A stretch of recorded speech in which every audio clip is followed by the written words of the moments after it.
Graça e paz em nome de Jesus a você que está aqui conosco esta noite. Eu espero que você já esteja impactado por essa presença especial de Deus que toma o nosso, fazendo-nos experimentar de um grande altar de adoração. E você que nos acompanha pelas redes sociais ou pela TV Unicesumar, é um prazer ter você conosco. Esperamos que de alguma forma o Senhor também ministre tão especialmente quanto está fazendo presencialmente aqui nesse lugar. Hoje nós vamos iniciar uma nova série de mensagens que é dividido em 4 domingos. Aliás, ela está alinhada ao nosso devocional de 28 dias com Jesus no caminho da ressurreição.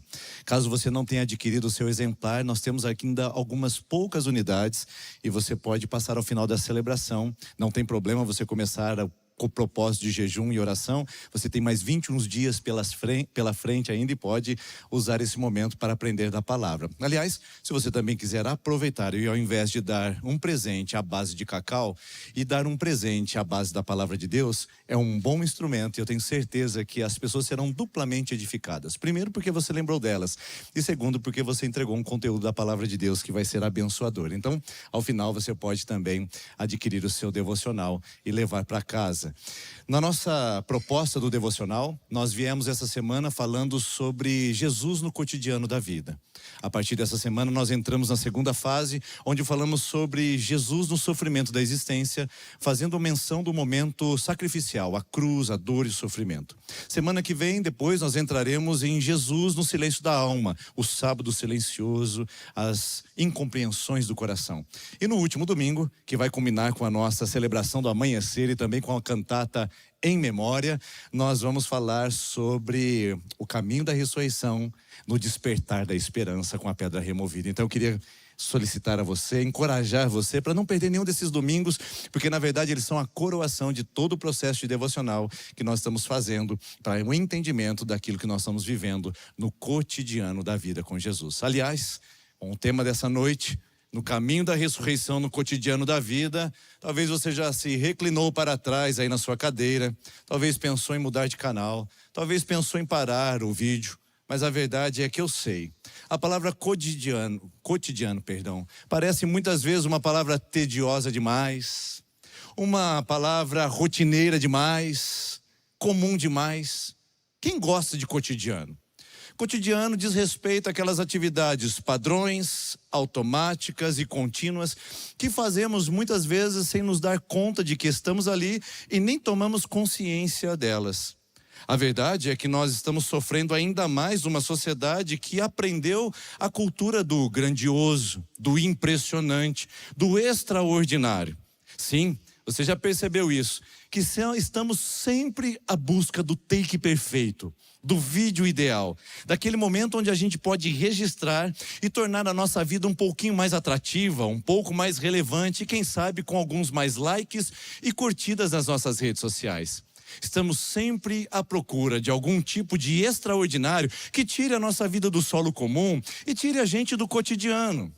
O problema é que a maior parte da nossa vida, cerca de 95% do nosso tempo, é gasto no mais absoluto, silencioso e tedioso comum.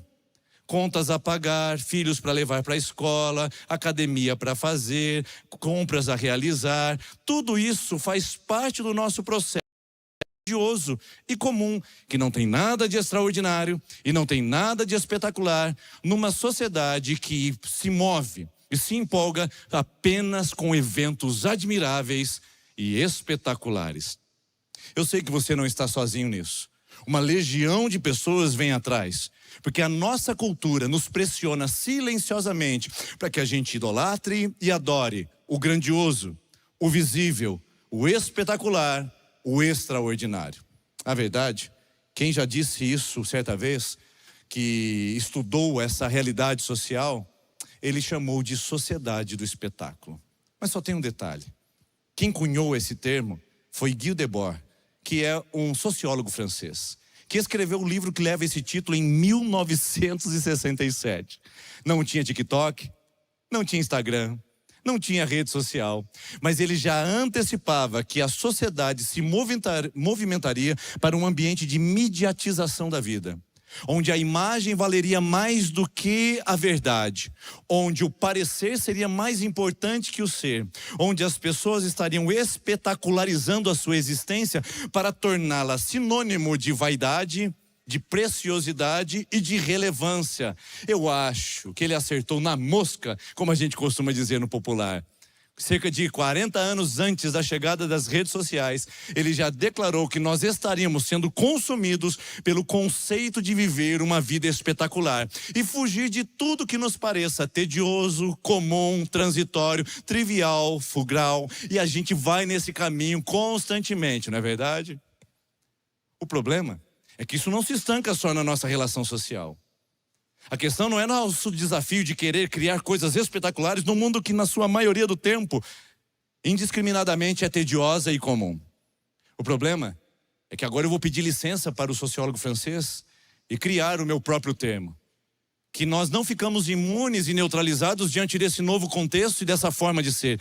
Nós também criamos, para atender às nossas demandas pessoais, aquilo que eu chamo de religião do espetáculo.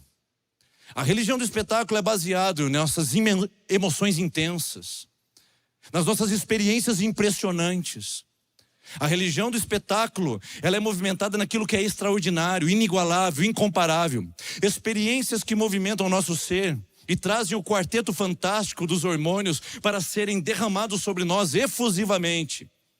Dopamina, endorfina, serotonina, adrenalina fazem parte do nosso desejo de uma espiritualidade impressionante. Afinal de contas, quem quer passar pela vida, quem quer ter um final de semana com um culto comum, uma igreja comum, uma fé comum e passar o resto dos seus dias vivendo uma experiência espiritual totalmente simples e trivial?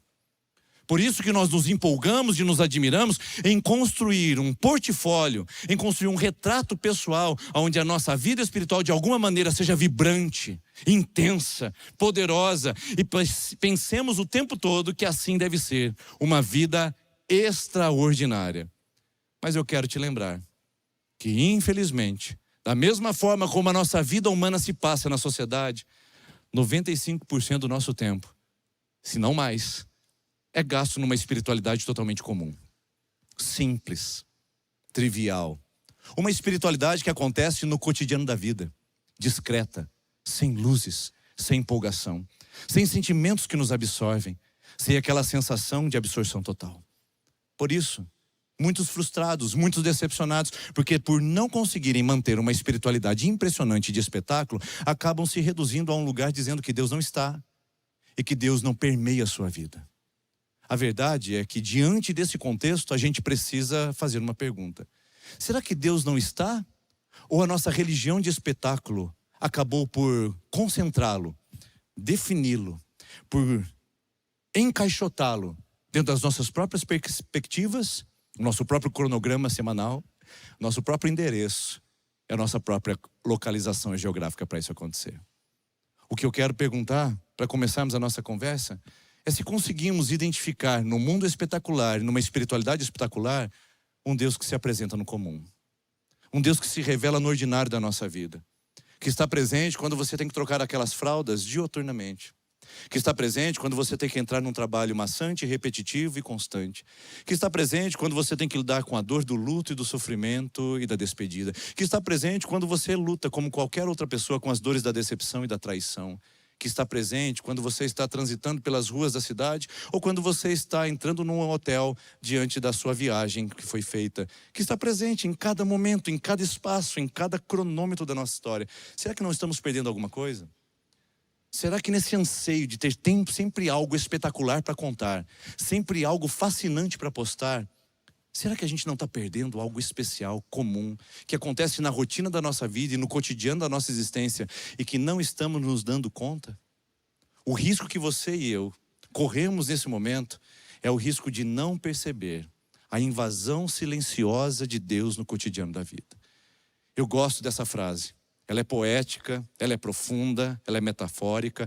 E enquanto eu a leio, eu tenho certeza que a sua mente já está fazendo várias conexões e criando um imaginário sobre isso. Um Deus que invade o nosso cotidiano comum com a presença dele, que é simplesmente extraordinária e poderosa, mas que ainda assim se revela de maneira simples discretas, em bastidores, e que muitas vezes não vêm com euforia, vibração, e não vêm com uma energia elevada dentro dos nossos contextos pessoais. Um Deus que se revela no dia a dia da nossa história, não tão atrativa e não tão linda. Uma história que Hollywood não vai querer contar. Uma história que os influencers não vão querer retratar. E uma história que nem com muito marketing e publicidade teria milhares de seguidores. Uma história comum, como 99,9% de todos os seres humanos. E muitos frustrados, decepcionados com a sua vida e com a sua fé, porque ela se passa no silêncio do dia a dia. Mas esse silêncio do dia a dia é invadido com uma presença poderosa, única, extraordinária, singular, inédita, fascinante, impressionante, de um Deus que vai lá e sussurra. Um Deus que vai lá e acolhe, um Deus que vai lá e pavimenta com graça, um Deus que vai lá e imprime bondade, um Deus que vai lá e agarra com compaixão, um Deus que está lá presente, mas que corremos o risco de não perceber, simplesmente por causa da nossa situação letárgica e destruidora de ficarmos nesse ambiente aguardando que uma manifestação da sarça pegando fogo aconteça. Eu quero dizer para você, se você se sente culpada, envergonhado, se você sente que alguma coisa está trazendo para você um certo tipo de desconforto nesse momento, não fique assim. Isso não é sobre você, isso é sobre todos nós. E para que você não se sinta desiludida nesse momento ou desconfortável, eu quero buscar uma trajetória bíblica para dizer que você não é a primeira e nem é o primeiro a experimentar talvez esse descompasso, essa negligência entre o Deus que está presente no cotidiano diante das nossas buscas fantásticas e extraordinárias. O texto é de Lucas capítulo 19 e começa dizendo assim: então, trouxeram um jumentinho até Jesus. Bom, era para ser um cavalo, mas o que tinha no momento era um jumentinho. Então eles improvisaram uma cerimônia de coroação real, colocando capas sobre o animal para fazer uma sela um pouco mais confortável para Jesus montar sobre o animal. À medida que Jesus avançava, as pessoas estendiam as capas pelo caminho como um símbolo de um manto, como um tapete vermelho para uma coroação real e uma entrada triunfal de um grande monarca. O problema é que esses mantos eram mantos de camponeses. Não era capa banhada a ouro, não era capa de couro de búfalo, não era echarpe da Gucci, eram capas de camponeses, sujas, maltrapilhas, já desgastadas pelo tempo, e que colocavam-se aos pés daquele pequeno animal para que o Rei dos Reis e o Senhor dos Senhores entrasse. Nada extraordinário, nada admirável, nada espetacular. Jumento, um homem simples, conhecido por ser carpinteiro, nascido numa manjedoura, que andava com um peregrino com um monte de discípulos que eram trabalhadores braçais. Nada espetacular, com mantos de camponeses, mantos sujos e fedidos. Mas o rei estava entrando por ali.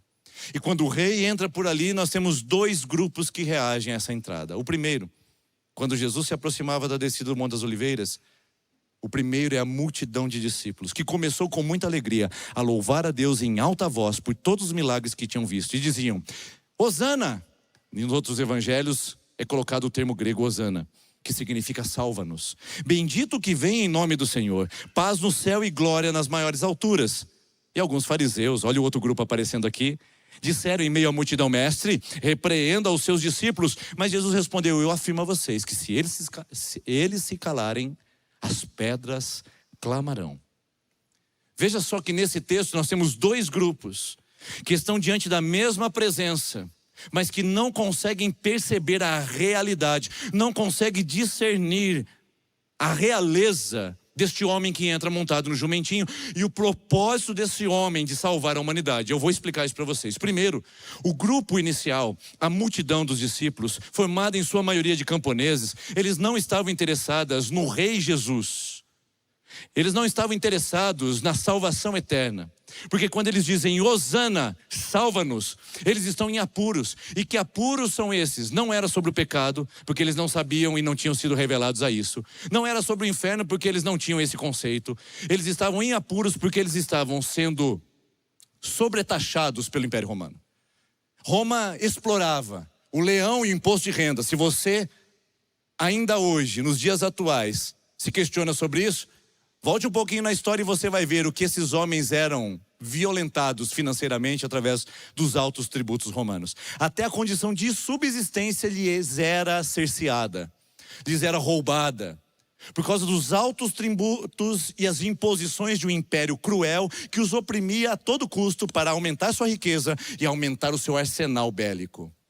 Essa multidão está olhando para aquele Messias e no imaginário popular coletivo eles estão dizendo: nós sabemos o que é isso. O Messias virá para colocar o Império Romano para correr e subjugar todo esse sistema político traiçoeiro e cruel.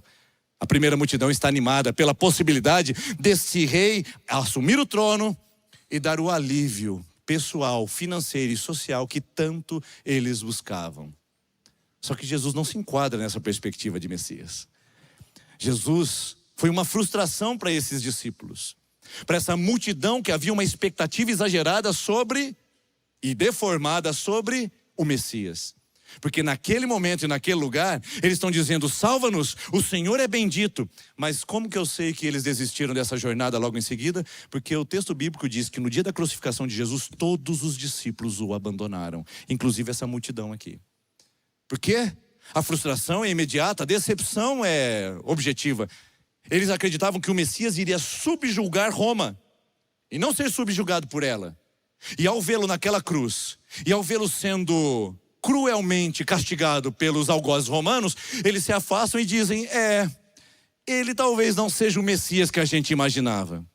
Jesus, o simples, o servo humilde, montado num jumentinho simples, num caminho de mantos sujos e empoeirados, não compreendia, não atendia, não correspondia às expectativas de uma multidão que tinha o seu próprio planejamento a respeito do que seria a presença de Deus.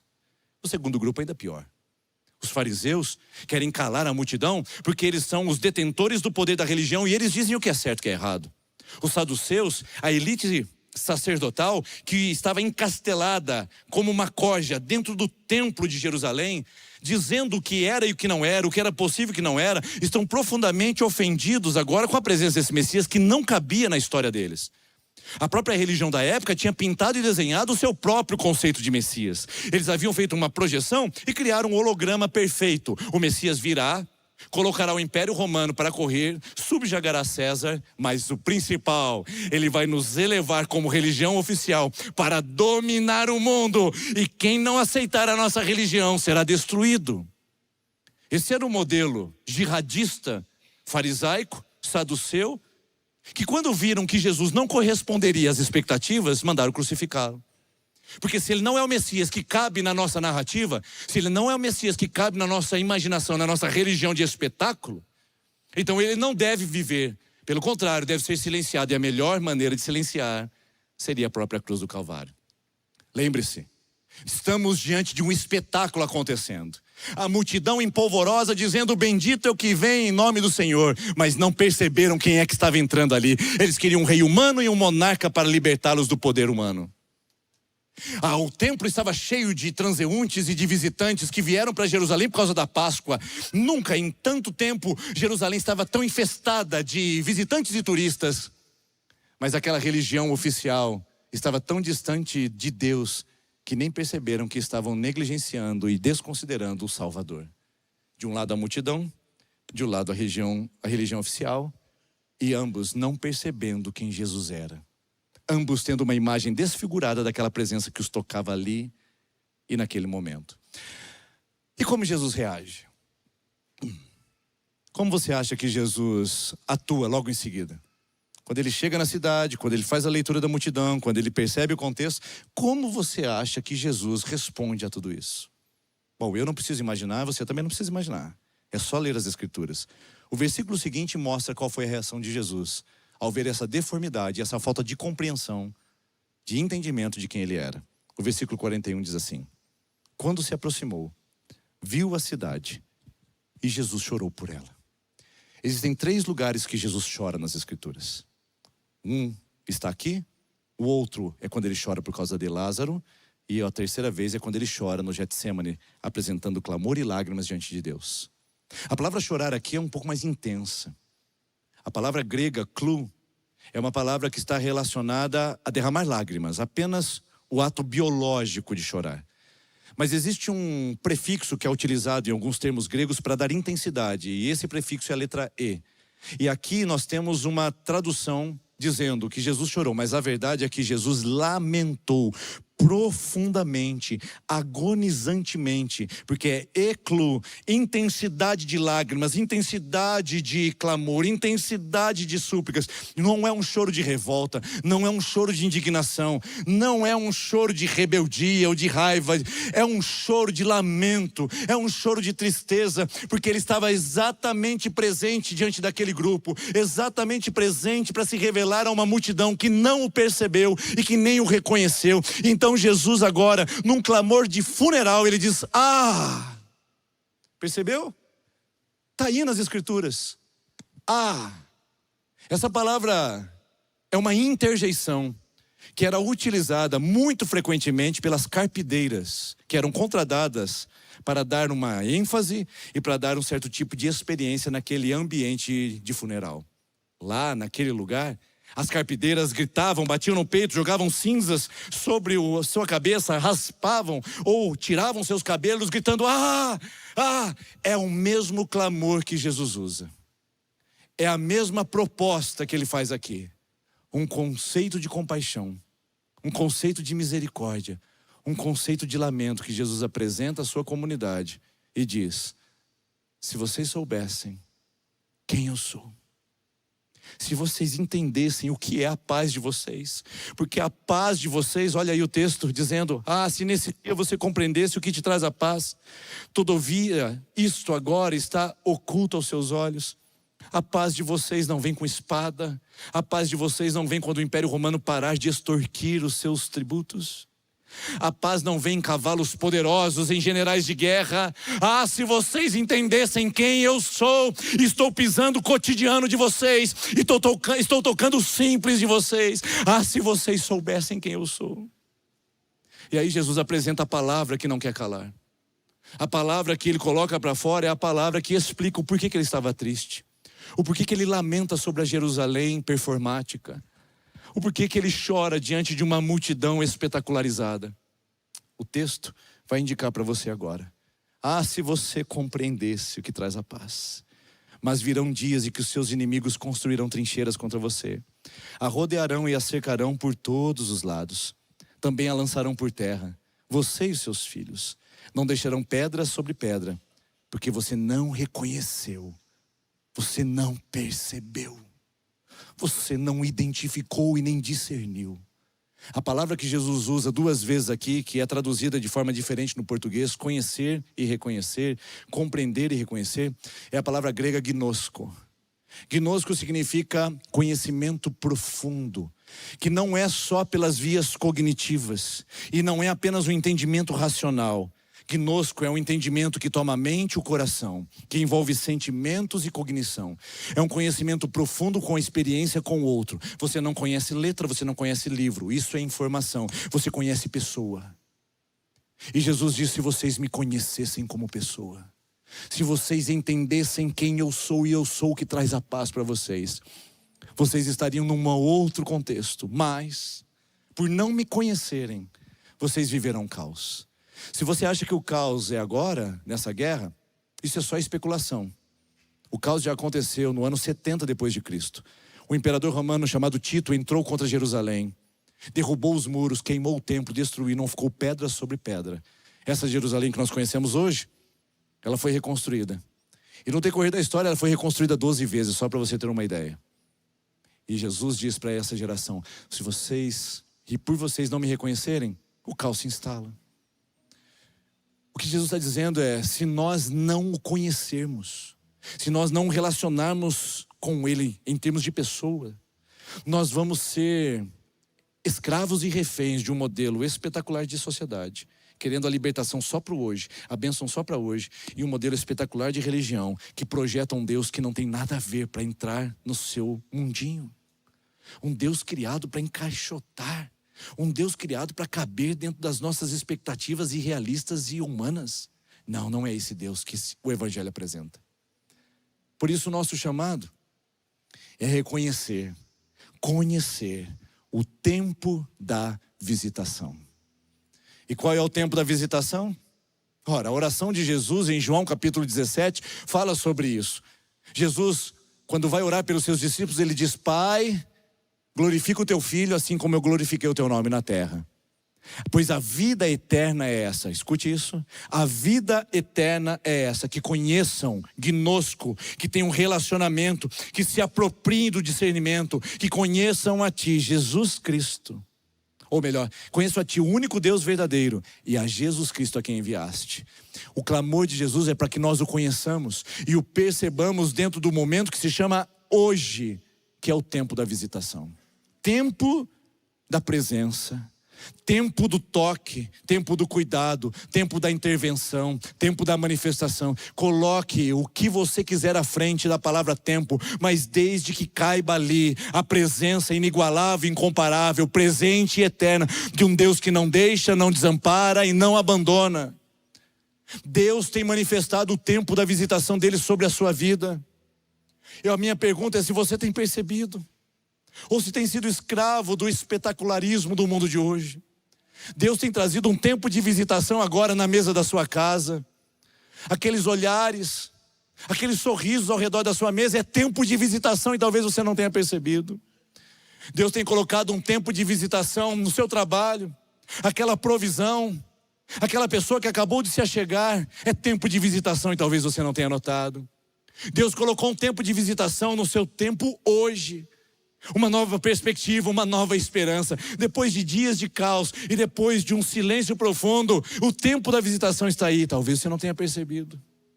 A verdade é que se nós não compreendermos, a verdade é que se nós não nos achegarmos e discernirmos, nós não conseguiremos compreender o tempo da visitação que se chama hoje. O desafio para você e para mim, nesse momento, é voltar ao nosso risco. Se por um lado é risco, por outro lado pode ser desafio. E o desafio é perceber, notar, discernir o tempo da visitação. Vamos melhorar. O tempo da invasão silenciosa de Deus no seu cotidiano. Nas atividades mais frugais, nas atividades mais frívolas, nas coisas mais profanas que você acha. Nas coisas mais sem sentido, em todas elas, em todo momento, em toda situação, você perceber o tempo da invasão silenciosa de um Deus presente, que não se restringe e não se circunscreve a encontros com horário marcado ou endereços pré-definidos. Um Deus que invade a sua história, invade o seu casamento, invade a sua família, invade o seu dia a dia, invade o seu cotidiano, invade o seu banal, para dizer para você: eu estou aqui. E não há nada ordinário, não há nada comum, não há nada simples numa vida que é preenchida pelo extraordinário de Deus. Apenas precisamos aprender a identificar, entender e ver. Por isso, a minha chamada, o meu encorajamento para você nessa noite é um só. Perceba a invasão silenciosa de um Deus que toca o seu cotidiano. Nunca mais diga que é natural, o que sempre é sobrenatural. Nunca mais diga que é ordinário, o que sempre é extraordinário. Nunca mais diga o que é comum, o que sempre é espetacular. Em Deus, o nosso comum pode ser chamado assim, mas no fundo, ele é sempre fascinante, porque se pararmos para perceber e se aumentarmos a nossa atenção, cuidado com essa palavra, não é mindfulness, é prestar atenção verdadeiramente, intencionalmente em Deus, nós perceberemos que Ele ali está, invadindo o nosso cotidiano de maneira silenciosa, discreta, nos bastidores, mas nem por isso menor e mais irrelevante. Posso contar um exemplo pessoal para você? Quando meu filho tinha 7 meses de idade aproximadamente, a filha mais velha, cerca de 2 anos, estava na escolinha, e a esposa trabalhando, eu tive aqueles poucos momentos únicos, maravilhosos, com o filho. E resolvi fazer um passeio de bicicleta. Nada sagrado, nada poderoso. Apenas um homem de chinela havaiana, bermuda, não estava trajado com um perfil sacerdotal, não estava jejuando naquele dia, e não lembro se eu tinha lido a Bíblia até aquele momento. A verdade é que eu coloquei aquele jovenzinho na cadeirinha da bicicleta e nós saímos pelas ruas empoeiradas do bairro de Dourados para poder desfrutar aquele momento de passeio. De De repente eu estou parado no meio-fio, chorando copiosamente em via pública, porque alguma coisa aconteceu. Não era só um passeio de bicicleta. Não era só um momento de pai e filho. Não era só um momento da minha rotina tediosa e comum. Não era apenas um momento de paternidade. O solo ficou sagrado, o clima ficou denso. E a experiência profunda de uma presença que eu ainda não havia sentido em vigílias, em congressos, não havia sentido em pregações, não havia sentido em ambientes sacralizados. Naquele ambiente totalmente comum, banal, singelo, eu fui tomado por uma presença que era real e a minha percepção se abriu. Não, eu não tive um emocionalismo que veio com o som de fundo, eu não tive um entendimento racional que trouxe uma clareza para mim, eu só tive a percepção de que o rei que eu busco e que eu sirvo habitava em mim e andava de bicicleta comigo no final do dia. O que eu gostaria que você entendesse disso é que se você abrir seu entendimento e buscar na sua percepção, você o encontrará. O problema é que nós estamos o encontrando nos momentos de dor, de sofrimento, de angústia, porque precisamos dele para nos salvar. E queremos vê-lo, e queremos senti-lo, e queremos percebê-lo, porque senão a vida se torna insuportável. E nós nos movemos para momentos de celebração, de alegria, de sucesso, porque queremos alguém para dar gratidão. O problema é que nessa zona cinzenta, entre o meu sofrimento que me faz buscá-lo e a celebração que me faz reconhecê-lo, a maior parte do meu tempo passa sem ele. Sem notá-lo, sem amá-lo, sem abraçá-lo, sem percebê-lo, sem senti-lo, transformando em um ícone da religião para ser adorado no próximo domingo à noite. Esse não é o Deus das Escrituras, esse não é o Jesus da Bíblia, é esse Jesus que as Escrituras nos conta, que está presente, que toca o nosso cotidiano, que visita o nosso banal, sim, está na nossa dor, sim, está na nossa celebração, mas visita o nosso ordinário dizendo: eu estou aqui e nunca te deixei. É nesse Jesus que nós apoiamos a nossa fé. E é nessa experiência que somos desafiados a perceber a invasão silenciosa de um Deus que está em todas as áreas, em todos os momentos da sua vida. Troca da fralda cotidiana e rotineira, a reuniões com CEOs espetaculares e de grande projeção, de cultos extraordinários cheios de presença, a uma simples segunda-feira acordando e caminhando no bosque. Ali ele está. E ali nós precisamos percebê-lo. O vídeo que nós vamos assistir agora é um vídeo antigo, mas eu não encontrei um vídeo mais moderno e também não encontrei um vídeo melhor para poder mostrar para você essa realidade da invasão silenciosa de um Deus que toca o seu cotidiano. Vamos assistir esse vídeo.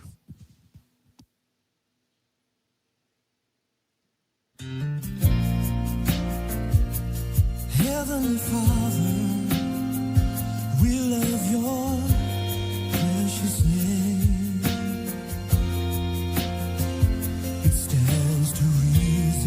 That a name is just a word. It can be easily forgotten as soon as it is heard. But one name was spoken before the world's first day, and it will be here when everything that is has passed away. Delivered from the lips of God, Mary's ears on angels' wings. Jesus, Jesus, the word that came to life for us, the song that all creation sings. Jesus, oh Jesus, the proudest nations of the earth have come and gone.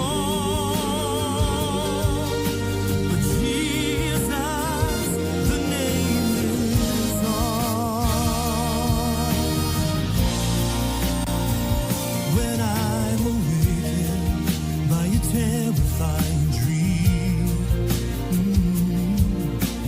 Desperation reaches out and clutches me when I'm so afraid that I don't even know how to pray.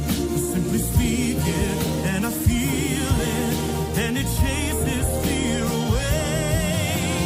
Delivered from the lips of God, Mary's ears on angels' wings.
Queria convidar você a se colocar em pé no seu lugar.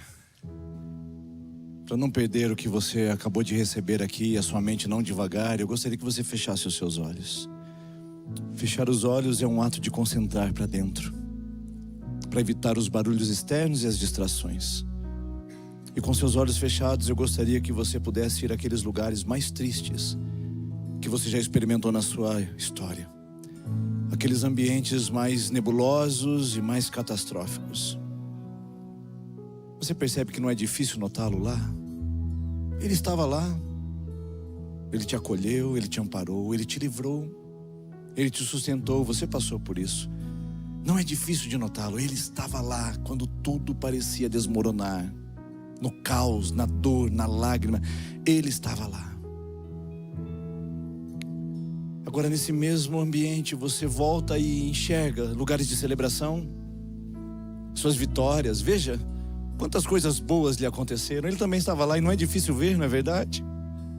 Lá estava ele provendo, lá estava ele fazendo um milagre, lá estava ele abrindo caminhos, lá estava ele abrindo portas, lá estava ele. Nos seus momentos mais felizes, lá estava ele, e não é difícil de perceber.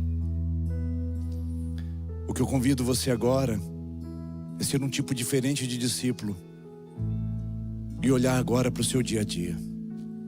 Olhar para o seu cotidiano humano, cotidiano comum, tediosamente comum, em que você reclamou essa semana. Ai, minha vida não vale a pena.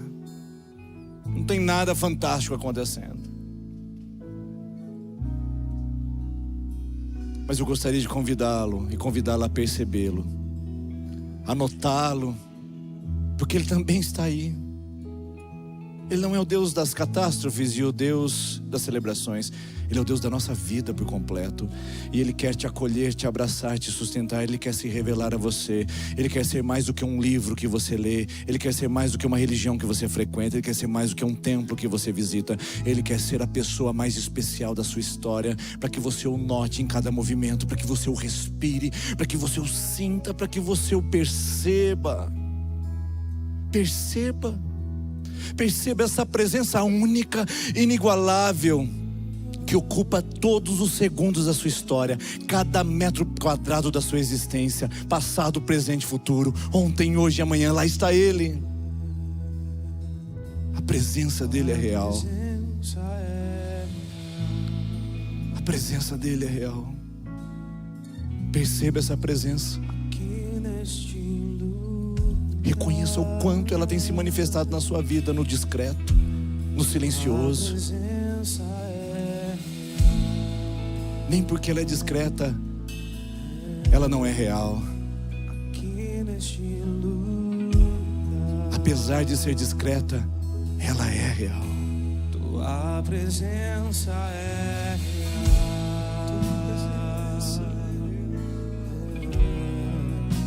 Aqui neste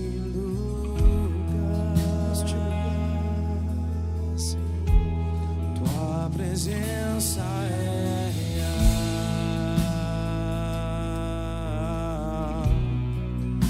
Aqui neste lugar, então. Quando acontece isso, nós fazemos o quê? Então adorarei. Diante dessa presença santa e majestosa, o que fazemos? Então eu louvarei.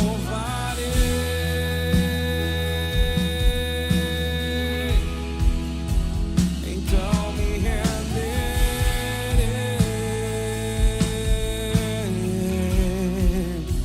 totalmente a Ti. Então adorarei.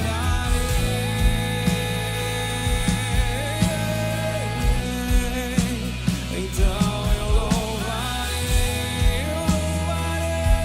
a Jesus. Então me renderei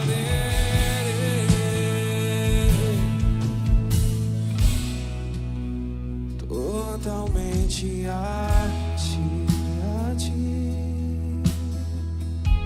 Tua presença é real. Declare esta frase, lembrando de momentos e espaços da sua vida. Aqui neste lugar. transfira a palavra aqui nesse lugar para outros lugares onde Ele também está. A presença é real. Diga isso para o seu casamento, para o seu trabalho, para os seus filhos. Que neste lugar Continue dizendo isso. Sua presença é real na minha vida, nos meus passos. presença é real. Tua presença é perceptível. Que neste lugar Tua presença é compreensível. Tua presença é real. Ela não é explicável, ela não é catalogada, mas ela é real. Aqui neste E por isso, se você percebe, você pode levantar as suas mãos e dizer isso. Sua resposta à presença dele pode ser essa. Ele está aqui, mas ele está para além daqui com você. então me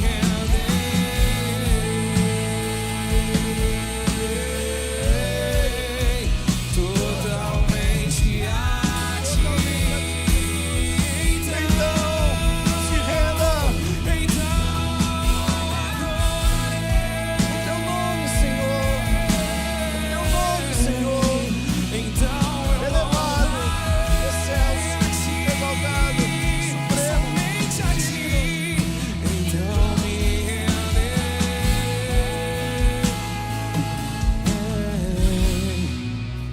totalmente a ti. Vamos buscá-lo em simplicidade nesse momento. Eu vou pedir para diminuir as luzes, apagá-las aqui do altar. Você que está assistindo pela internet, obrigado pela sua companhia até esse momento. Nos vemos no domingo que vem.